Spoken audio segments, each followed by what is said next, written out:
they treat someone differently than you, like they're a jerk and you're not, or whatever it might be, your reputation will be tied to their reputation. I use a joke. I have an identical twin brother, and I said growing up I never did anything wrong, but I got blamed for a lot of things because my brother did stuff wrong all the time. But um, our rep is always Mark and Mike. I mean, that's just, they went together. Same thing when you have a partner. Your two names will become one potentially. If they do something you don't want, they shouldn't be doing, you'll be tied to it. Hello and welcome to Pillars of Wealth Creation, where we talk about creating financial success with a special focus on business and real estate. I'm your host, Todd Dexheimer. Now, let's get to it. Hey, real quick before we get started, first of all, I wanted to thank everybody for joining us on the show and for listening. To all my loyal listeners, I really appreciate you, continuing to listen and support the show.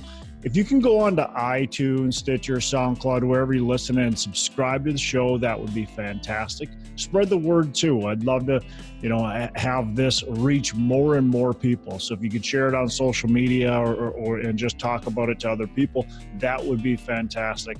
And the last thing is if you can go onto iTunes and give us a rating review, hopefully 5 stars, that would be great as well. It just helps us spread the word more, and it helps us continue to get really good guests on the show. We've had some fantastic guests, and I just want to be able to continue to bring fantastic value to you. Go onto our Facebook page too, Pillars of Wealth Facebook page, and I'd like to hear from you as a listener of what you're doing in business, what you've got going on, what you are maybe struggling with or being successful with, and then what we can do on the show to help push you to that next level. Maybe questions we can ask our guests, maybe guests that we can get on the show to talk about certain topics, certain things that are really you're needing some extra support with. So provide for us some feedback on Facebook, and you can also share this out on social media. That would be fantastic as well. I appreciate it. I appreciate you being a either new listener or a loyal listener. I definitely appreciate it, and we will get started with the show. Hello and welcome back to Pillars of Wealth Creation. I'm your host, Todd Dexheimer. With me today, I've got Mark Kenney. Mark, how are you doing today? I'm doing very well, Todd. How are you? I am fantastic. So, Mark, you were with Think Realty, and you and your wife do some multifamily investing, some coaching, consulting, all kinds of stuff. So why don't you give us a little bit about your background and what you got going on today? So it's Think Multifamily. Oh, Think Multifamily, sorry. We get confused all the time with Think Realty, but Yes. Think Multifamily. As far as just brief background about me, I grew up in Michigan, I know you're up in the cold too. I actually got out of there quite a while ago, but started looking at real estate when I was 22, senior in college.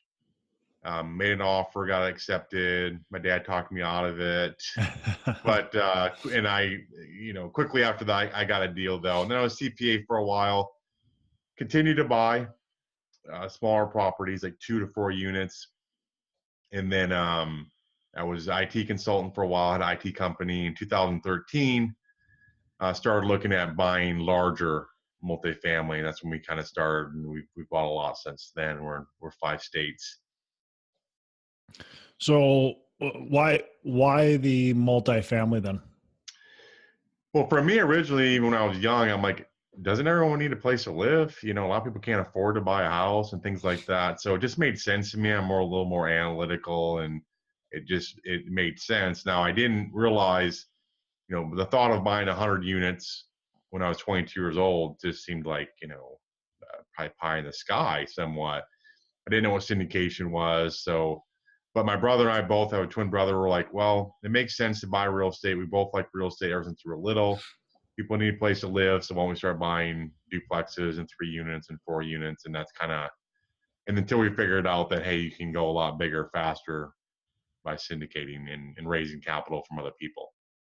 Yeah. So talk about that. Talk about that change and how did you make that jump from buying duplexes, triplexes, little stuff into the large, multifamily? It was scary. It was. Never had to raise money before for anything. I tell people, it's the truth. I asked my dad, I think, for money twice my entire life. And the reasons why I only asked him twice. Probably the first time, the second time I forgot the first time how it went. So, but it was scary for me to try to go ask people for money, especially for deals we were buying before. It's just my brother and myself. But I just started getting out, being active, like going to meetups, going to events, kind of get a little more exposure, meeting people. Um, I am analytical, so I started analyzing a bunch of deals. The transition for me probably wasn't as big at that point in time, even mental anymore. I felt like, hey, I can buy 100 plus units. The one concern I have, which was a big concern, is raising capital, but I thought I had all the other, skill sets at the time, analyzing deals and broker relationships and things like that, which I did. And really by building those relationships, letting people know what they're doing. People are like, hey, I'm going to buy multifamily, and they wait till they have a deal to try to go raise capital, and none of their friends or family. We have a guy in our one-on-one coaching that he bought a 114 unit deal in Atlanta. His parents didn't even know he was doing multifamily. So I'm totally serious. His mom found out he's in Hawaii. His mom found out from one of her friends that was on his distribution list. So it's probably not the best approach, but anyways, letting people know, hey, I'm starting to look at bigger properties. You can just post things. Hey, I analyzed a deal today, man. That was rough. Hard to make the numbers work. That way people get to know that, hey, you're actually out there doing things. You're active. They see you at events more than once. That's the other thing. It just takes time to build that rapport with people. So they repeatedly see you, and then you start, when you get ready to, you want to say, go through a deal with them, they know you've done a lot of steps ahead of time before that, whether it's social media and things like that. And then just providing value for people. At the time, I didn't really realize that, but now teach people that, hey, if you have something you can produce, whatever that is, some sort of checklist or whatever it might be, give value back to people. Then they start trusting you a little bit more. Hey, this guy, Todd's giving me value. He's giving me different checklists. He's giving me, 22 questions to ask before you invest. They start seeing you more in a light where, hey, I trust this guy a little bit more. And it just becomes easier when they're going to try to start going over a deal with somebody and provide an opportunity to them. Yeah, definitely. I mean, it takes a long time to build that, that credibility for one, and then that trust, and getting, I think a lot of people think that, well, they can just jump in and find the deal and then get the money will come. When people tell them, everyone tells them that. And it's true when you don't really think about it, right? If you haven't thought about how that money came, it's really easy to just say, well, once you get the deal, people will invest in it. Right. Well, sure. If you've got the network built up, if you've got the trust built up, if you put everything in place already, then it's easy, then it comes. But what they forgot to tell you is how much time and effort they put into it leading up to that. Yeah, it can be years for people to develop that, for sure. So that's why I partner up with people that have already done it. If I go try to buy 100 units, my very first deal, it's not impossible, but it's definitely very challenging and difficult. We've sold deals before. I would never sell to a first-time buyer unless they're just going to way overpay, can show me they have the cash sitting in the bank to buy it. But even that, you're skeptical because they might find something and say, I want to back out of the deal and things like that. So I'm going to lead this a little different direction than I usually do, because you do coaching and consulting with the Think Multifamily. And how long have you guys been doing that? Coaching about 15 months. About 15 months. Okay. So I'm a new investor, right? Maybe I've done some single families or a couple duplexes, kind of what a lot of people do. And I want to get in the multifamily. I want to buy 100+ unit apartment building. I've done I read books and stuff like that. Now I enroll as a coaching student of yours.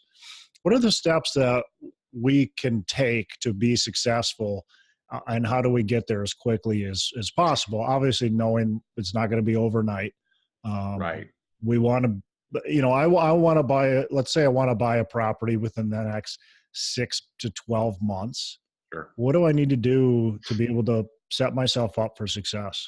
Yeah, it's definitely doable. We did, 20 deals our very first year of coaching, $180 million. Some people, we tell people use about 6 months if you want to do your own deal, much faster. Potentially, I'll go kind of some ways you can get into it faster. But end of the day, education's great. We deep dive into every aspect of it. We teach a lot of things that, frankly, a lot of people don't teach. But it's still just education, right? Until you start doing a deal, that's when you're really like, okay, this is actually real now.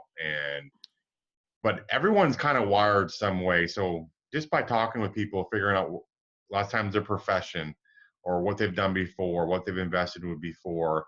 If someone tells me they're an engineer, IT, typically they're probably going to be good at analyzing deals. Yep. Just as a general statement. If someone's in sales, they're probably going to be good at finding deals and raising capital. Yep. Doesn't always mean that. So if you look at it and say, well, here are the ways, hey, Todd, do you want to get involved in a deal? I'll tell you, frankly, the easiest way for you to get involved in the deal is have money. Okay. You say, well, I don't have money. Well, do you think you could bring money from other people? Do you know people that have, could invest $50,000 to $100,000? And you say, yeah, whatever. I've raised money before, things like that. But if you can find deals or analyze deals, get really good at that, right? We teach that as well. Put earnest money down on somebody else's deal. Yep. So a lot of syndicators, I've had money out on 4 deals before and I'm tapped out. So if I have another 5th deal coming in, I might say, hey, Todd, you want to become part of the general partnership and put some earnest money down on a deal for me? And there's ways to structure that. So I wouldn't don't do that like without really knowing what you're doing, but there are ways to structure that. Raising capital, the other big one. And some people have gotten a little more involved because they're more on the asset management side. What happens after their property closes? So everyone's wired a certain way. And I tell people, if you want to try to get really good at all these different things that we just went over, it's going to take you more time. And you can get really good at it, but you're probably better off getting a skill set you already kind of have, analytical, or it might be, and go really deep there and get really, really strong, and then add value and let people in the group know, hey, we have people in the group say, I don't want to analyze deals. I say, well, you know what? Brent actually wants to analyze deals. He loves doing it. So they partner up together. Brent gets part of the general partnership, even though he didn't find the deal. So I think the notion is people think, well, they always look at the things they're not good at. It's just human nature, right? Doesn't matter what it is, gym or whatever, you're always picking on yourself, right? And with this, you might say, well, I'm not good with numbers, or I'm shy, or things like that. Well, what are you good at? Use that, develop it. We help develop that really strong, and then let people know that that's your interest level. And it's okay to say, hey, this is an area I really like. I've gotten really good at analyzing deals, or we have Kishan raised money on 5 deals for us, and Rafi's raised money on 4 deals, like all in less than a year. And I knew both of them would be good at raising money, even though they both wanted to do everything on their own. Rafi, after 3 months, like, I don't have a deal yet. And I said, why don't you raise money for somebody else's deal? He's from Israel, lives there physically, and he was able to raise money on 4 deals in a year. So now he built his track record. Kishan's in 650 units within 12 months as a general partner, and he can start using that story with brokers, and he's built his own track record in 12 months. So I'd say don't try to do everything on your own. Pick what you're good at. Don't try to become good at something just because you think you see somebody else and you say, well, I see that Todd actually got into a deal because he's really good at analyzing deals, so I'm going to become really good at analyzing deals. Well, reality is you might hate it. So pick something that you kind of like, and it's usually you're going to like stuff that you kind of already kind of naturally good at. Yeah, always try to strengthen your strengths first, right? I always look at it. I love, MMA, and I'm like, you see certain people that get really, really deep in a certain area, right? And they start dominating, but end of the day, they still need to know a little bit about the other areas. If they don't, we saw, what happens to people that don't know stuff in other areas. And the same with real estate. If you're raising money, you still need to be able to understand what makes a good deal. How does it look? Yeah. But you don't have to be the guy analyzing, 10 deals a day. Yeah, you don't have to be an expert at it. You have to be knowledgeable with it. It has to be a tool in your tool belt, but it doesn't have to be the strongest, most reliable tool. That's right. And we actually will partner people in our group. We'll help every step of the way. And it's really more of a family type environment. We call it family syndication, where if you are weak in something, somebody else is going to be strong in that area and they come in and help you, and everyone shares in a bigger pie that way. So with your coaching program, is it a one-on-one, or are you guys, is it kind of more, you called it more of a family? How do you approach that? It's one-on-one coaching, but we have events that we do. Some open to the public, some are closed just for the group. Nobody else can come to them. And then we have scheduled calls, group calls, and then the one-on-one access is literally unlimited one-on-one access. Okay. We just Right. find that if someone's really going to do deals, it's really hard. We know coaches that say you get 30 minutes twice a month or 60 minutes twice a month. And I don't know how anyone can realistically do a deal on that schedule, because that's not the way deals work. Maybe you have a 15-minute call or 10-minute call, but what do you do in those situations? So ours is more, based on demand, doing deals and things like that. And we don't need to talk exactly about your fees, because obviously that's a conversation after you decide if it's a fit. But when you're doing your fee structure, is it like you sign a contract, or is it more based on the amount of calls that you do? No, it's 12 months. You pay a fee, you get 12 months coaching. You can renew if you want to at the end of their first year. There is an agreement, terms and things like that. Yeah. But it's unlimited. So a lot of people say, well, I want to have scheduled calls. I said, great, we'll have scheduled calls. But quickly what they usually find out is that, well, I'd rather have kind of the ad hoc, because maybe I'm in the middle of looking at a deal and I have a question. People text me or call me or whatever it might be. It seems has worked a lot better. Yeah, and I kind of like that approach, because you get an opportunity then to, I get to contact you, like you said, when I'm in the middle of a deal, and we can Right. talk more than just one time about that deal, and I don't have to wait 2 weeks to have the next conversation with you, or 3 weeks, or whatever it is, where we can have a few conversations, and then maybe I don't have to then talk to you for another month, because everything's figured out. We're kind of through the due diligence and things are running smoothly. Maybe I don't have to talk to you until that deal is closing or closes. Right. And then we And can everyone's strategize different. again.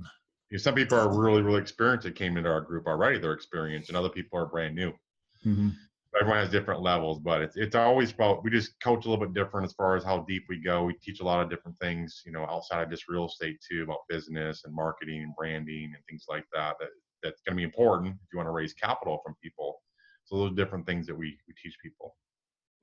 So you mentioned that you're in quite a few different markets. What are some key things that you're looking at to decide what market to go into? And well, let's talk about that first. Then I got questions after that. Yeah. So we're in 5 states right now. And we're going to look at a lot of the common things like job growth and population growth and landlord friendly, business friendly, supply coming online. We're usually buying B's and C assets, so they're going to be 70s and 80s constructions, generally speaking. Weather can be a big factor. You look at U-Haul reports. People move away from where you're at more than people move up that way, right? Just reality. Because it's warmer in those aspects, and then there's certain things that are a little less tangible, like in Memphis there's a pilot program there where the city of Memphis will give you a tax abatement, essentially cut your property taxes in half, and then they'll freeze them for 10 years, and they're looking at freezing them for 25 years, extending that out. That's a big, taxes are usually one of the biggest line items any expense you have category wise. So there's certain things like that. Now Memphis doesn't, it just has typical job growth, population growth, nothing out of the ordinary. You reverse it, I live in Dallas, job growth, population growth, through the roof, right? But then people are building new buildings, like brand new apartments, and giving 3+ months rent for free. Well, how can that be? All the jobs going here. Well, at a certain point in time, people will only accept so much. You can't have 7% job or rent growth year over year. At some point, it's going to stop. and it has. It doesn't mean it's a bad market. I don't really buy right now in Dallas, although we'll still look here now and then, but we haven't bought here for 2 years. Even though job growth, population, all the other signs are there, and it's because everyone looks at your net operating income, cap rates to figure out what property is worth, which is what everyone does in multifamily. At a certain point in time, logic has to come into it and say, well, I pay $100,000 a door for a 1970 built property when I can build it for the same price. Is that a wise decision? I don't know. You have to decide yourself, but it definitely would make me start thinking through that process before I go pay $100,000 a door for it. Yeah, for sure. And that's the Twin Cities market is maybe not Dallas quite. Dallas is on steroids, but we have some similar stuff going on, and you got to look at, does it make any sense to be buying this 1960s, or we have a lot of 1950s and 60s and 70s stock, a lot of 60s stock. Yeah. And you're looking at buying this 60s stock for 130 to 150 a door. And does it make sense to do that? And everyone has to make their own decision. I'd rather go to markets that are a little less heated, frankly. Yeah. We buy a lot in Atlanta. Atlanta's starting to get, heating up for sure. We've been there for 2.5 years, but we still buy there. But some of the markets that are already really hot, I just think you have to be more cautious there. Sure. Are there a couple like telltale signs you say, well, the market I think is too hot to really put a lot of effort into? And to avoid the market? Well, maybe not avoid, if it's your home market, obviously like Dallas, you're not necessarily avoiding it. You're looking, but you're probably not, my assumption is in Dallas, you're not really spending major time looking for every deal. Yeah, no. And, when you're borrowing at a 5 and your cap rate's a 5, I think there's not a lot of spread there, people are buying, Class B properties for a 5 cap, in Dallas. So at some point in time, now you might say, well, I'm okay accepting a lower return. It's all about your investors. If your investors are okay a lower return, I really love the Dallas market. I do. We just can't get the returns here. So really the cap rate compression, 4 or 5 years ago for a Class C property, even some Class B properties were 8.5 cap. Now they're, at 5 cap, 5.5. Wow. The compression is drastic. So I think you need to start looking at that and consider what will happen. And cap rates won't impact you unless you're going to sell or buy or refi and things like that. But and I do think the per door, even though I would argue, hey, per door isn't as relevant in multifamily because it's a business, but the per door pricing does come into factor in my mind in a market. Yeah, and I agree. One thing I do look at quite a bit is I look at where that cap rate has trended, and as you said, if you were able to buy an 8.5 cap in a B class property, and now we're selling at 5 cap, to me, there's some major red flags where we can go, well, New York City cap rates are compressed. Well, but if in New York City cap rates are selling at a B class selling at let's just call it a 4.5, and traditionally it sells for a 5.5. Well, yeah, that's not nearly as much compression as when we look at other market like a Dallas, and even like the Twin Cities, for instance. Right. Our B class property was about the same, 8.5 cap, and now we're looking at about a 5.5 cap for a B class property. Yeah, it's crazy. And so when you look at that and you say, well, how far could property values fall? You have to look back at history and say, well, traditionally they sell at 7-8 caps. Probably good chance it could go back to a 7 and 8 cap.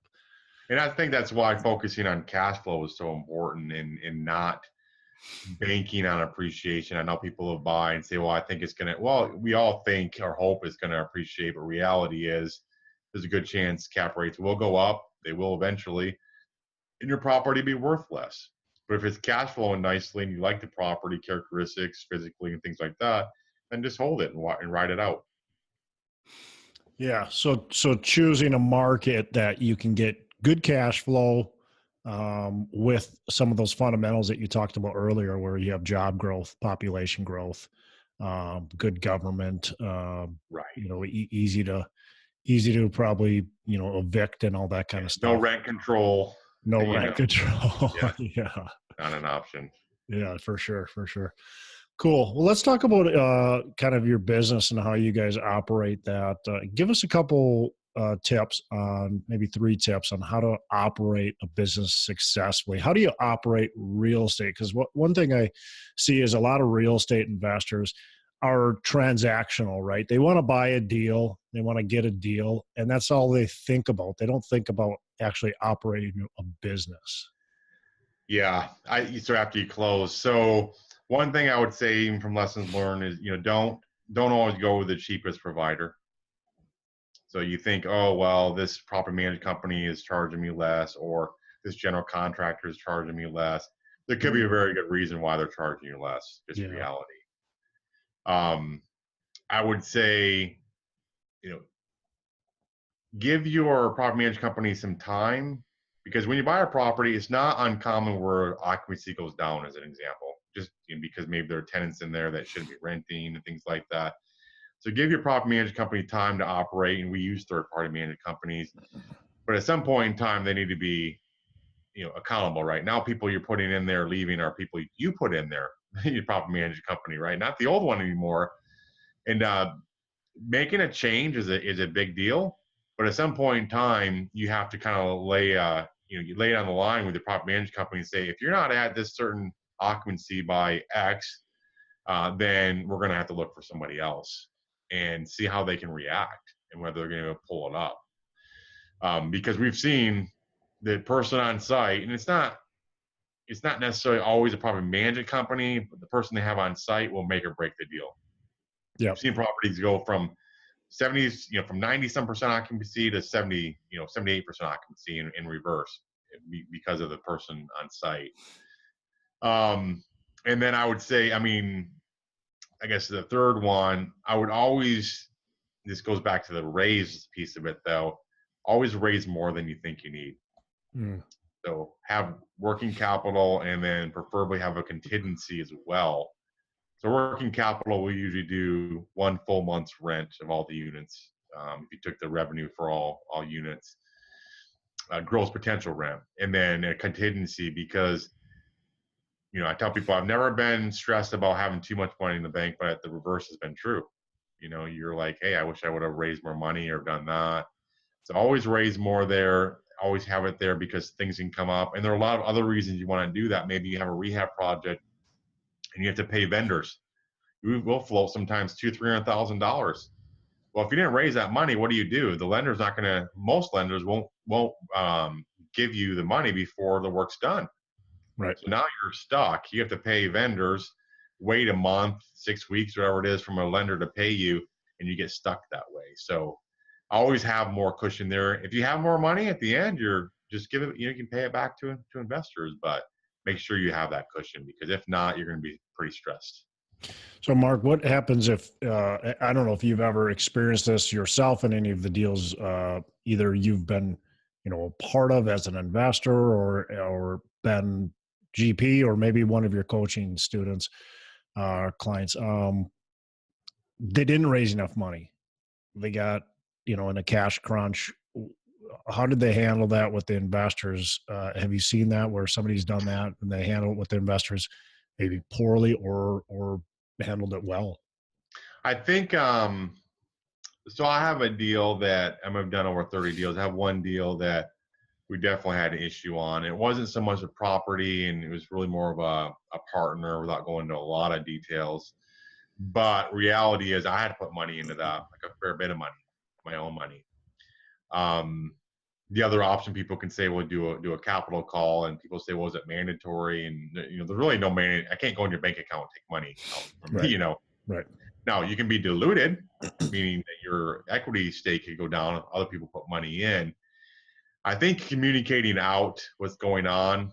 Some investors will get really antsy, and so communicating what's going on. In some cases, you don't have a lot of information to communicate, and you might need to just say, hey, you know, we don't have an update right now. We're working with attorneys or whoever it might be, whatever's going on. Someone that handled it somewhat poorly, I was passively invested in a deal, a hotel deal, and I'd say that was handled very poorly, all the way around. And it was really more of their own doing, if you want to say, that caused the problem. That's what made it worse. And they were just asking us all to put money in. And I looked at it saying there was no way of saving this deal in my mind. I didn't want to put additional money in, things like that. And they kind of just went dark for a while. And then after a while, they kind of got removed as managers. So I think communication, no one wants to communicate out bad information, right? You just don't.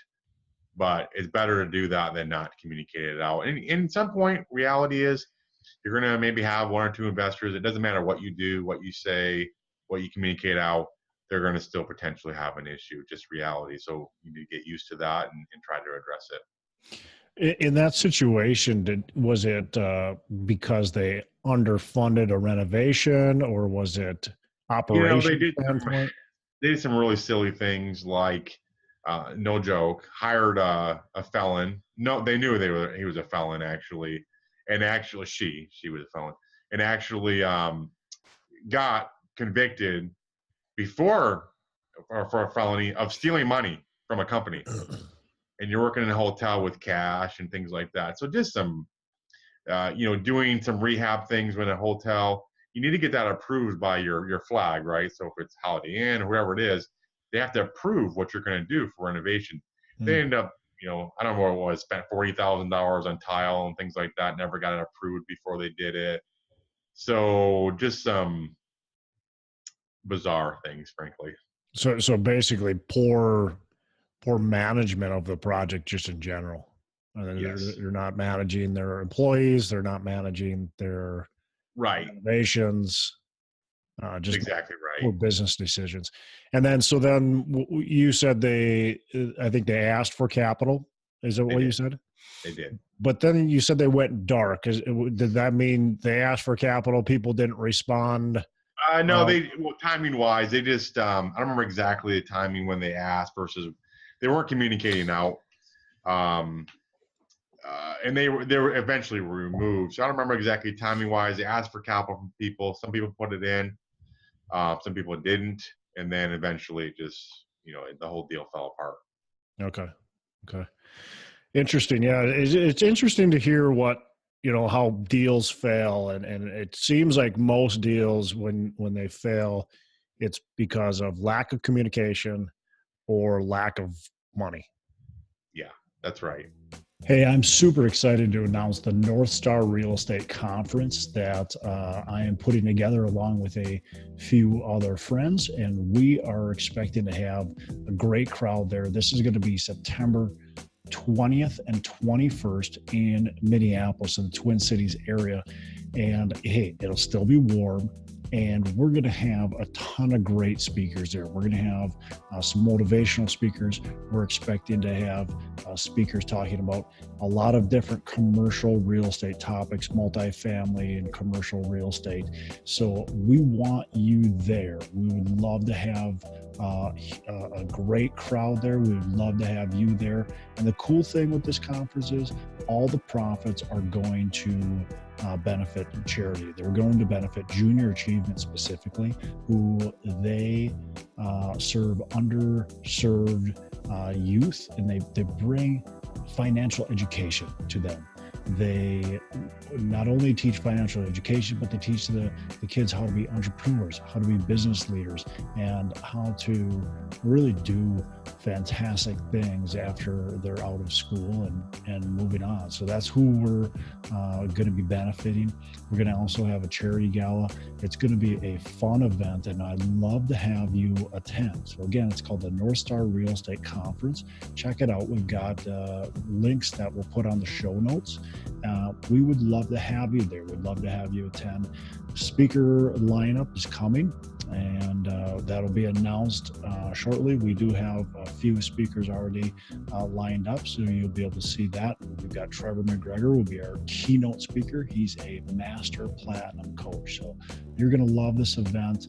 We are going to just have a ton of fun and learn a bunch, and also benefit a great organization as well. I will see you there. Check out our show notes for the links. What's a big mistake that you guys, maybe one of the bigger mistakes you've made in business, or a mistake that you want to talk about, and how have you learned from it? What have you taken from it? Yeah, definitely a mistake that other people make too, but I bought into an existing LLC. So I'll explain that in a second. I had a partner that I had 2 other deals with already. He owned a property. He's buying out a partner. I raised capital, got my bought into the existing LLC that he already had. Never, ever, ever do that. Don't do that no matter what. People do it on a regular basis for taxes and things like that. I did it once and never do it again. Well, what happened in that case is that after we removed him, after a couple months of being there, a lot of liabilities started showing up, never recorded on the books. So liabilities from 8-9 months before I even got involved in the deal, all of a sudden started showing up, and they're tied to the LLC. So the LLC is now responsible for those. And if we had a new LLC, a lot of those issues would have gone away. So that's my toughest lesson for sure. I would never buy an existing, I don't care if it's real estate or anything else. If you buy into a software company or whatever it might be, a restaurant, you don't know what's out there. Maybe never even known or recorded, or lawsuits or slip and falls, whatever it is. So don't do it. I really don't do it. Interesting. And did you do due diligence on the LLC? Yeah. So the LLC was clean. He provided financials. Actually, even audited financials from CPA, things like that. But long story short, he appears to be in collusion, or he was in collusion with some vendors, saying things were done that weren't done, and these invoices showed up, from work that was done. Hey, I painted this interior 9 months ago. Well, here's my invoice 9 months later. Really? So things like that were happening. So, I mean, in this situation, whether it's a partner or whether it's LLC, you could do all the due diligence in the world you want to, but I just wouldn't do it. Sure. Because you're risking too much. Yeah. That makes sense. So, I mean, you obviously deal with a lot of people wanting to get to that next level. What's a couple of ways that you think are great ways to get to that next level? What kind of advice would you give somebody that wants to step it up? Yeah, I mean, you be active. You need to get out there, go to events, meetups. I talk to people all the time. We do events too. People are like, well, when you come into whatever their city is, like, well, I don't have any plans, might never go there. I don't know. Sometimes you just might have to get on a plane and visit. That's what we've done. We go to different events. I know you do as well. So getting out there, being active around people, doing what you want to do is the biggest thing. And then second one, partnering up with somebody that's done what you want to do. And I would suggest it's somebody not necessarily just that's done what you want to do, but also has the same core values that you have. So great point. If someone's like, well, they treat someone differently than you, like they're a jerk and you're not, or where it might be, your reputation will be tied to their reputation. I use a joke. I have an identical twin brother, and I said growing up I never did anything wrong, but I got blamed for a lot of things because my brother did stuff wrong all the time. But our reputation is always Mark and Mike. I mean, they went together. Same thing when you have a partner. Your two names will become one potentially. Yeah. If they do something you don't want, that they shouldn't be doing, you'll be tied to it.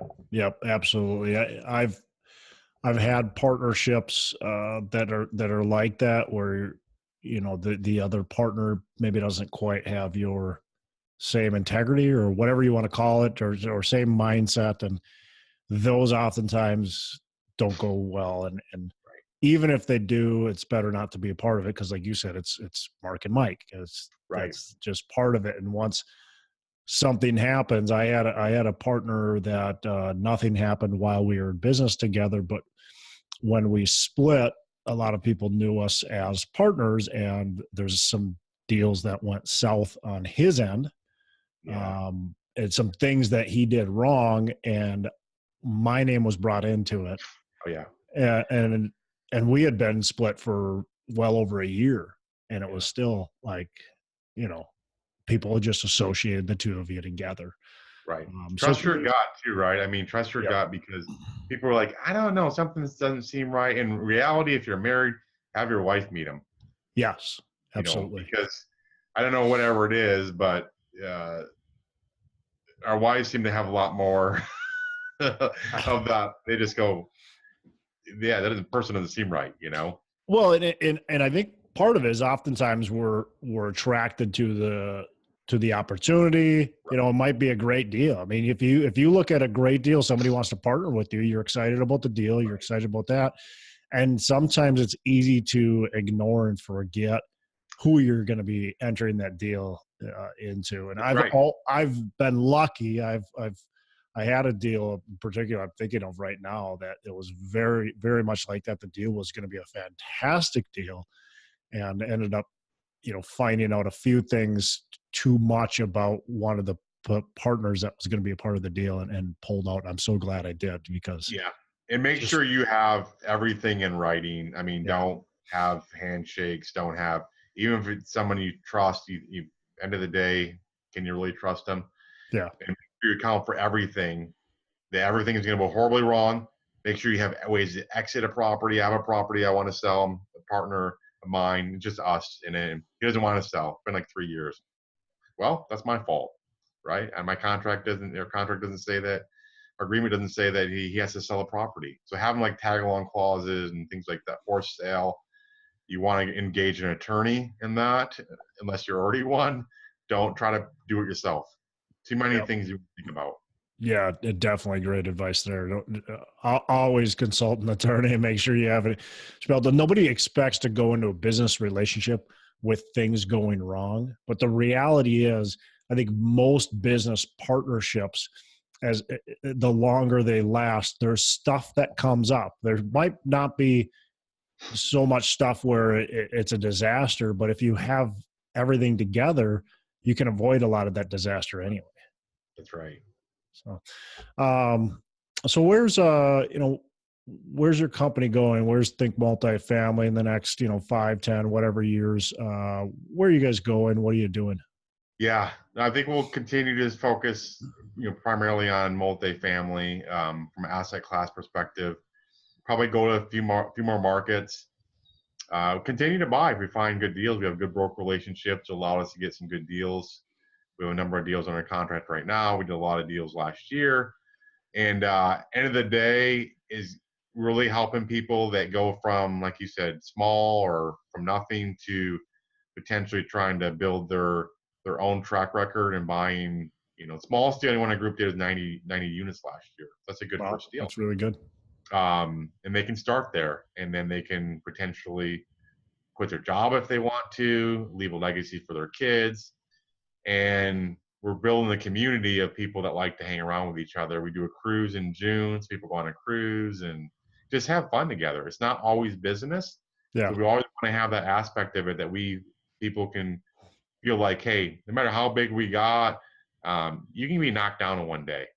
I tell my yeah, kids, I mean, everything you have can be taken away one day. So don't think you're all that great or anything like that, because there's somebody out there bigger and better than you, right? So be happy that you have, help other people.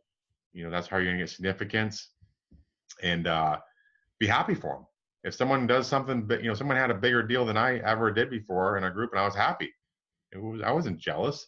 I know another guy that had a group and he was really jealous, and I need to do a bigger deal now and stuff like that. It's like, why don't you just be happy for the guy? They're doing a big deal, and they're changing their entire life and potentially their whole, you know, family tree, can be Yeah. changed.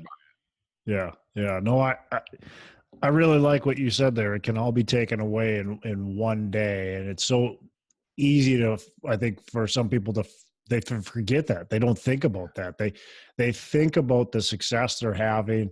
They pat themselves on the back, which is just fine. But we also have to stay humble and understand that, it can all be taken away in one day, like you just said. I think celebrating is great. It's something that we're great at doing, frankly. And you said the whole thing about, hey, you can be happy with what you're at. I mean, I tell my kids, from the Bible, God opposes the proud but favors the humble, right? So if he's opposing the proud and you're acting proud, then you're potentially in for some rough days. Yeah. Yeah, for sure. Um, what's a favorite book? I mean, probably the default, Rich Dad Poor Dad. That's really what changed me the most. And I don't read as many. People ask, like, I don't read as many books. A lot of people, frankly, I do a lot of research. So I'm more of a researcher. I'll pick different topics and just research them, and get kind of different aspects from all different types of people providing info on a topic, rather than just sitting down. Some of the books I read, I'm like, man, they could have done that in 20 pages. I don't know why it's 200 It's pages true. long. So I get frustrated with it. I really do. So I'm really more of a researcher. There are plenty of books, and I'm looking at my bookshelf in front of me right now. And there's plenty of books exact same. It's like, why is this a book? Like this Yeah. should be this should be a blog post, Right. Yeah. And I'm reading this 200-page book. It's like, Oh you could have yeah. done this in 3 pages. Yeah. Honestly. I like researching a lot more. Good. Last question before we wrap up. What are your 3 pillars of wealth creation? 3 pillars of wealth creation. Um, I mean, having more than one source of income is going to be key. I mean, it just is, because something else can happen, right? I invest in other asset classes too, outside of multifamily, as a passive investor. Um, I think building the relationships or being easy to work with and have a win-win mindset.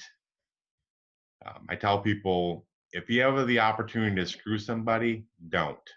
Hmm. Because it's a very small world, and I've seen examples of this where people have been burned because of that. And the third one I would say is surrounding yourself with a team that has skill sets that you don't have. So a lot of people think they're, hey, they know every area. Reality is you're going to be better in other areas, and having people that you can rely on. It's a control thing too, right? When I did IT, I really had a hard time at first turning things over.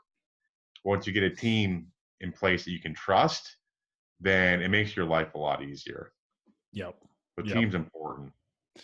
How do you gain that trust? Is it just something you have to work through, or how do you gain that It trust? seems like trust for me, if I look at even outside of real estate, it's been usually when you're going through a hard time and someone that stuck with you. Hmm. I had IT projects, and we had some real estate examples too, where some people stuck with us, some people didn't. So the people that stick with you during the hard times when they don't really have to, or there's an easier way out for them, or they stick with you anyways, that means a lot to me. Yeah. Yeah, definitely. Another question I've kind of been trying to add: what do you like to do to give back? For us, it's one, for coaching from a real estate standpoint, which has been, I mean, just phenomenal. My wife and I both fell in love with doing that. It's great. And then on a more other charity perspective, we both have big hearts for orphanages. So we support orphanage in Nigeria. My wife Tamil's been over there a couple of times as well, Guatemala, and then sex traffic industry is a huge, huge Yeah. thing. Those are the two big things for us. Um, most of them usually deal with kids. Yeah. Yeah. You know, Yeah. Good for you. So last thing is, how can our listeners get in touch with you? probably best way, website's thinkmultifamily.com. And my email is mark, MARK, at thinkmultifamily.com.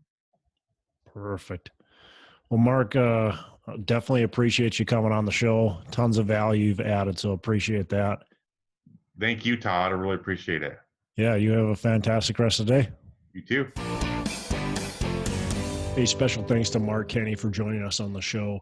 Appreciate him spending time with us and adding a ton of value. It took a lot of things from this episode, but 3 things in particular that I just want to kind of go over again. Was, first of all, he talked about giving value, bringing value to people, making sure you're adding that value to them and not just trying to always, of course, take value. The next thing he talks about is, making sure that you have and build multiple streams of income. And then the last thing he talks about is relationships and making sure you're building relationships for a win-win mindset. Not just about you and how you can benefit from them, but how they can benefit from you as well. So a lot of great things that Mark really talked about. Those are just a few of them. So go back and listen to this episode again and choose, one thing that you're going to really take from this episode and going to work on for the rest of the week. So, and then make sure you connect with Mark. That's in our show notes. So connect with him and subscribe to the show if you haven't already. I appreciate you listening. I'm Todd Dykstra, signing out. Make every day a Saturday. Hey, thanks for listening to the show. Couple things before we go. Again, go on to our Facebook page, Pillars of Wealth. We'd love to have you on there. Go on to iTunes, give us a rating and review, and subscribe to the show. Also, don't forget, reach out to me if you want any help with potentially growing your business, and reach out to John Stiles to help you buy or sell real estate. Thanks for listening. We appreciate it. Have a fantastic the rest of the day. And as I say, make every day a Saturday.